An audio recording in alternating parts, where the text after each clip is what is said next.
Assalamualaikum warahmatullahi wabarakatuh.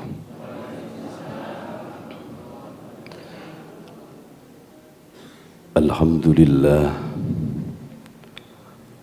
alhamdulillahi rabbil alamin. Wassalatu wassalamu ala asrafil anbiya'i wal mursalin, Sayyidina wa habibina Muhammadin wa ala alihi wa ashabihi ajma'in. Allahumma salli wa sallim ala Sayyidina Muhammad wa ala alihi wa ashabihi ajma'in. Rabbi israh li sadri wa yassir li amri wahlul 'uqdatam min lisani yafqahu qawli, amma ba'du. Hadratul kiram, para alim, para kiai, para sesepuh ingkang sangat kawula muliaken, para bapak, para ibu, para jamaah salat subuh Masjid Al-Hidayah, yang mudah-mudahan seluruhnya senantiasa dirahmati oleh Allah Subhanahu wa taala. Allahumma amin.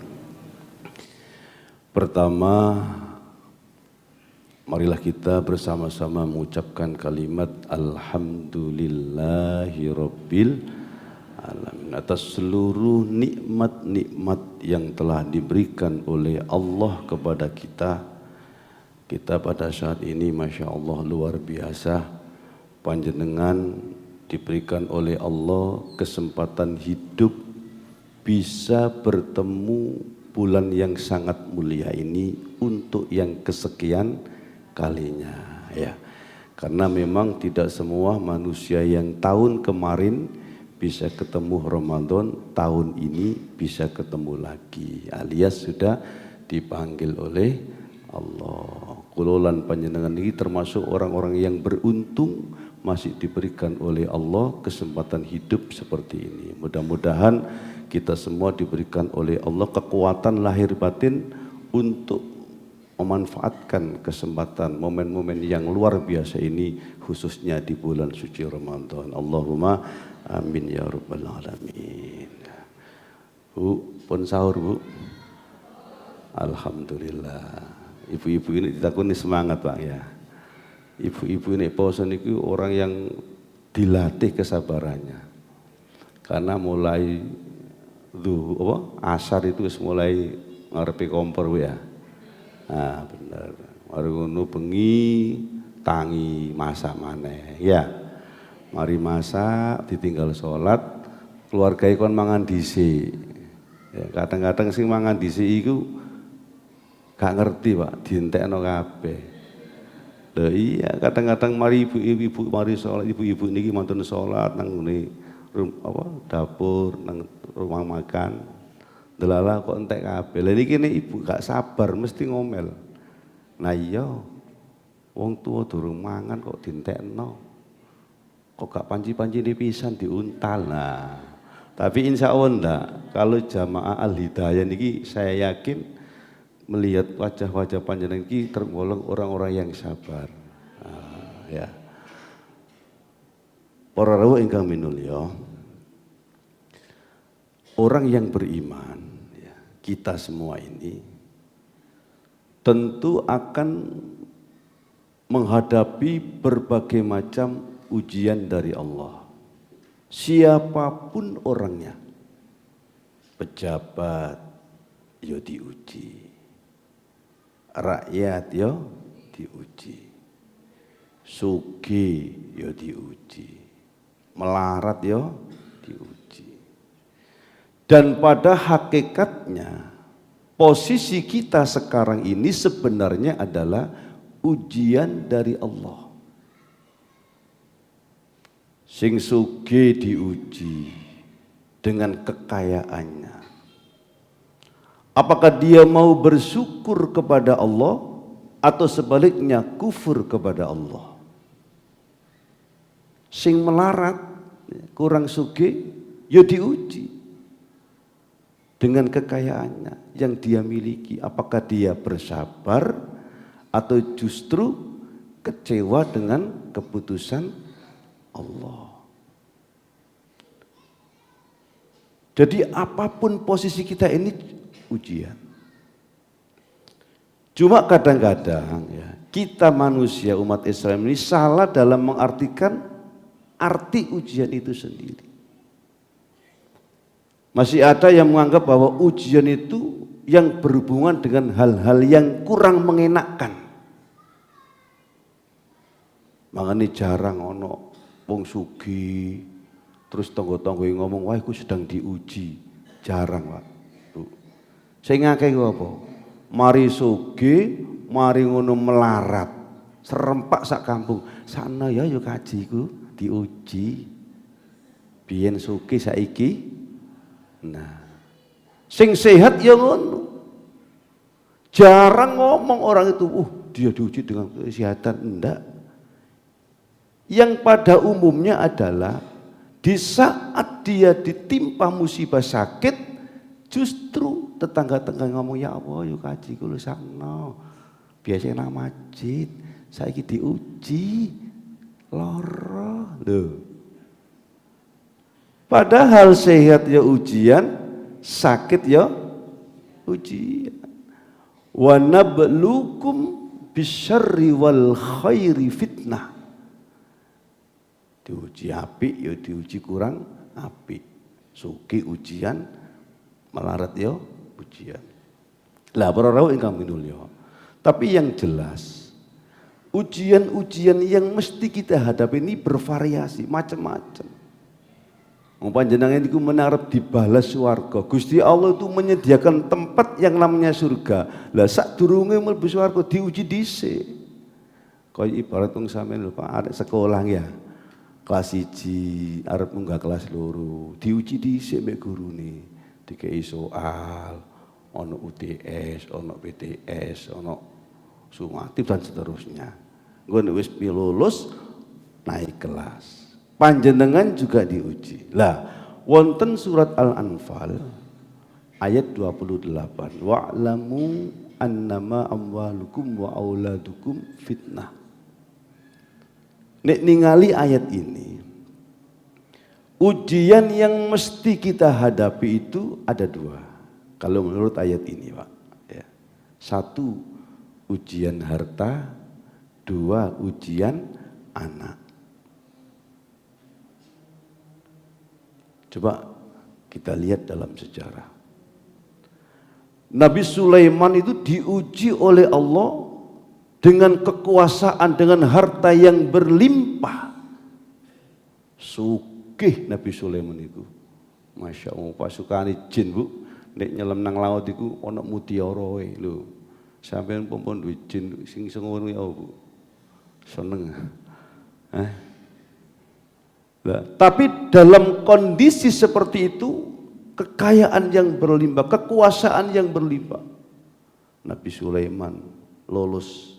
Selalu bersyukur, hadza min fadli rabbi. Syukur kepada Allah. Tapi tidak semua orang di saat diuji dengan kekayaan itu dia lolos. Contohnya Qarun. Semerat Qarun Bu? Oh ceritanya, pinter sih jawab itu. Ya. Qarun itu umatnya Nabi Musa. Luar biasa Pak, kekayaannya. Kunci ini gudang itu Pak, menungso gak kuat gawa, saking ngakei. Tadi ini buka gudang itu gawa kuda, pokoknya gak menungso sing gawa, dibuka ngali, saking ngakei, saking kaya. Tapi Qarun diuji oleh Allah dengan kekayaan yang berlimpah tersebut, Qarun tidak lulus. Dia kufur kepada Allah sehingga Allah pun menurunkan bencana. Qarun dan hartanya diplesnono bumi. Makanya ini panjenengan nemu harta.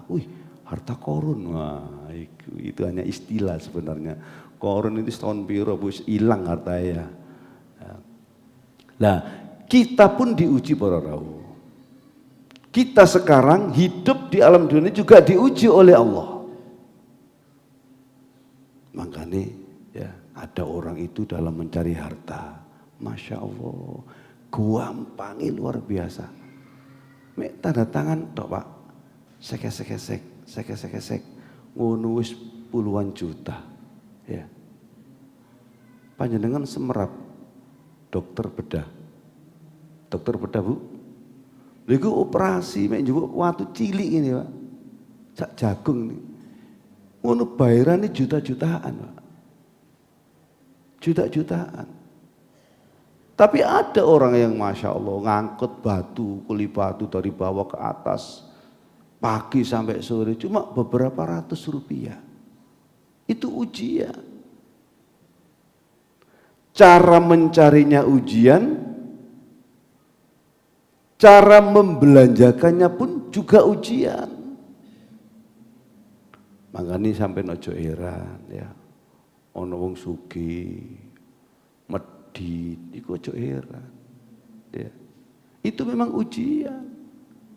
Saking medhite Masya Allah. Beli PT iku ngenteni. PT ketubruk becak dhisik. Maru nyeluk tonggo ni tibele. Saking medhite. Padahal menurut Rasulullah ya, harta yang menjadi milik kita yang sebenarnya itu ada 3. Satu yang kita pakai, yang kita makan atau yang kita minum, dan yang kita infakkan, yang panjenengan sedekahkan, itu yang menjadi milik kita. Walaupun kita sekarang kaya, uangnya banyak di berbagai macam ATM, BRI ono, BCA ono, wis pokoknya macam-macam ATM itu kabeh dikai duit. Tapi kalau kita tidak pernah berinfak, bersedekah, itu sebenarnya kita adalah orang yang miskin. Kenapa? Harta yang menjadi milik kita yang sebenarnya kata Rasulullah adalah harta yang kita makan, yang kita pakai, dan yang kita infakkan atau kita sedekahkan. Makanya ayo ya. Dalam menyikapi harta ini, satu ya, kita harus yakin bahwa yang membagi rezeki seluruh makhluk yang ada di alam dunia ini itu Allah. Nahnu qasamna bainahum ma'isyatahum fil hayatid dunia, kata Allah. Kamilah yang membagi rezeki semua makhluk yang ada di alam dunia. Podo-podo dokteri, ya, podo-podo spesialisi. Loh, kadang-kadang sito iku antri. Sito elu gak ada antri blas. Teka kelunuk-kelunuk langsung diperiksa mulai. Sito antri tuwa wong. Allah yang bagi. Podo-podo dodol segoi, makanan nih, gorengan nih ya. Rezeki itu tidak sama. Dan ini harus kita yakini supaya apa? Hati kita tentram, damai. Bahkan ada ayat yang lain ya. Ada ayat yang lain. Allah yang akan membagi rezeki semua makhluk yang ada di alam dunia ini. Binatang-binatang yang melata semua dibagi oleh Allah. Wa ma min dabbatin fil ardi illa 'alallahi rizqiha. Allah yang bagi rezeki. Panjenengan semerap cicak. Cicak lah, cicak itu kan binatang yang enggak bisa terbang. Tapi rezeki ini teko apa, Bu? Ah, nyamuk itu terbangi masa wing cecak mek ndelok tok. Gak wani miber, enggak bisa miber. Tapi oleh Allah digerakkan, dikasih makan, didekatkan. Akhirnya ono nyanyi-nyanyian Bu, cicak-cicak di dinding, diam-diam datang seekor. Hap. Loh, ibu-ibu tega pinter ya. Loh, memang itu Allah yang gerakkan. Allah yang gerakkan. Nah, secara akal nggak masuk Pak. Cicak itu binatang yang nggak bisa terbang. Tapi rezekinya justru diberikan oleh Allah dari makhluk ciptaannya yang bisa terbang. Termasuk kucing. Kucing itu kan binatang yang hidup di darat. Ya, tapi rezekinya tekan ibu. Iwak uripe no air, no banyu. Secara akal nggak masuk. Tapi ya kucing saiki yo lemu apa kuru-kuru sih. Kadang-kadang sana bu kucingnya bu, gara-gara presto, gara-gara itu bu. Ya kabeh di presto ya pak, banteng di presto, pindang presto. Jadi kucing mek delok tok ae. Gak dikek apa-apa nih. Makanya kucing kuru-kuru, ya sama saiki. Uripe kucing gak tentram. Ya karena kita, ya karena kita manusia itu agak jadi orang-orang yang pelit, ya. Kabeh dimplok kabeh. Ya. Ya, untuk itu para rawuh ingkang minulya. Kita yakin yang pertama Allah yang membagi, Allah yang menjamin masalah rezeki. Makanya kita itu sebenarnya jangan bingung dengan apa yang sudah dijamin oleh Allah. Kita ini kadang-kadang bingung ya. Kita dapat kerjaan itu, rezeki itu bukan karena kita kerja, bukan. Bukan karena kita pinter, bukan. Akeh wong gak kerja mangan ya akeh. Ya, Bu. Nek rumah sakit itu, Pak. Hamin delok. Yo, sing loro iku pirang-pirang ulan gak tangi-tangi, ya mangan ya. Lha itu memang Allah. Kita harus yakin ya. Makanya zaman Nabi Sulaiman itu pernah ya menjumpai ada semut itu jalan ke tepi laut. Setelah itu kemudian ada seekor katak. Lah semut itu mencol apa? Numpak katak marun menyelam seret ke dasar laut. Mari ngono semutnya balik ambek katak mau ditakoni mbek Nabi Sulaiman, apa yang sedang terjadi? Lah semutnya cerita, wahai Nabi Sulaiman, ya, di dasar laut itu ada sebungkah batu yang sangat besar. Di dalamnya hiduplah seekor ulat. Tuh, ulat. Nok nisor laut iki. Panjenengan gak ngerti, Pak. Ya, nok nisor laut. Tapi Allah tahu. Dijamin rezekinya. Kata semut, dan setiap hari Allah mengutus saya 2 kali dalam sehari. Allah menciptakan malaikat dalam bentuk katak. Dan tiap hari itu ngangkuti semut tadi Bu. Semut itu nggawa daun dibawa menyelam ke laut. Seret. Nah, begitu dekat batu, batunya buka. Begitu buka semutnya muncul. Pluk dipangan. Ini siapa yang ngatur? Ya Allah. Ini harus kita yakini. Makanya para rawuh ingkang minulya, berapapun rezeki yang kita terima, ya, yang sudah diberikan oleh Allah kepada kita, hendaknya kita ini ridho. Wa ardho bima qasamallah. Hendaknya engkau itu ridho, kata Rasulullah, dengan pembagian rezeki yang sudah diberikan oleh Allah kepada kita. Takun aghnan nas, maka engkau, kata Rasulullah, akan menjadi manusia yang paling kaya, paling sugih. Sugih kuno ati ya, panjenengan niku masyaallah tak kandhani Bu ya. Ono duwe akeh yo, alhamdulillah, duwe ku titik yo. Sementing alhamdulillah ini lho. Ayo disyukuri. Qanaah bahasa agamanya. Al-qanaatu malun la yanfadu. Qanaah itu hartanya tidak akan habis. Tidak akan habis. Berapapun pemberian Allah yang diberikan kepada kita, itulah yang terbaik untuk kita. Itu harus kita yakini. Toh Allah itu melihat kita manusia bukan karena kekayaannya, bukan karena hartanya, tapi Allah ketika melihat kita, memuliakan kita itu karena apa? Iman dan takwanya. Ya.